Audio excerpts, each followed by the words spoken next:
Le secteur est tellement calme, tellement paisible aujourd'hui qu'il en est presque difficile d'imaginer que des milliers de soldats sont morts ici, fauchés par une balle pour certains, explosant sur une mine pour d'autres, sans parler du froid, de la faim, de la peur. Nous sommes dans la forêt de Fraise, entre le col des Journaux et celui de Mandray. Le premier a été le théâtre de la grande bataille des Vosges en septembre 1914. Le second, celui de violents combats en novembre 1944. La Première Guerre mondiale devait être la der des der. La suivante aurait été tout aussi meurtrière dans le secteur. C'était défendu, il y avait des tranchées à Tichard, il y avait des champs de mines. Rendez-vous compte que la ville de Fraise, le déminage, a duré 3 ans. Des milliers de mines. C'était les prisonniers allemands qui ont été réquisitionnés après, et avec une baïonnette, un pic. Il fallait qu'ils sortent les mines une à une. Ce week-end, à quelques centaines de mètres et quelques minutes d'intervalle, on commémorait donc ici le centenaire de la grande bataille des Vosges et les 70 ans des terribles combats qui ont opposé l'armée allemande à la 36e division d'infanterie américaine. Je pense qu'il est important de faire mémoire pour des personnes, des hommes qui se sont battus, qui ont donné leur vie, pour que nous, maintenant, nous puissions profiter de notre liberté. Si on n'en parle pas, et ça s'éteint. Si on ne fait pas des choses comme aujourd'hui, la mémoire se perd et on ne peut pas les oublier. Voilà, c'est ma devise et ma conviction. Et j'ai dit que quand j'ai pris ma retraite il y a 25 ans, que je consacrerai ma retraite, j'ai tenu parole aujourd'hui. Régulièrement, des cérémonies se déroulent ici au col des Journaux et au col de Mandray. Plusieurs monuments ont été érigés et cette nouvelle statue en granit, inaugurée ce week-end, une œuvre de Pierre Bonafosse qui aura effectivement tenu parole.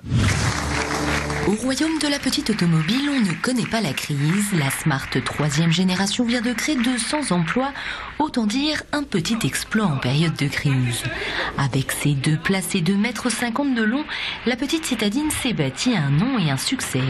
En 20 ans, ce sont 1 600 000 exemplaires vendus et la marque est aujourd'hui présente dans pas moins de 46 pays. Son argument de vente encore et toujours sa petite taille, unique sur le marché automobile mondial. Il y a un manque des parkings. Les gens n'ont plus de temps pour chercher tout le temps un parking. C'est pas bien pour l'air, pour la pollution, etc. Donc c'est la voiture parfaite parce que avec sa petite taille, il trouve toujours un petit parking. Une success story débutée il y a 20 ans en Moselle-Est. Smart, c'est le pari un peu fou, le design très audacieux d'un ingénieur allemand.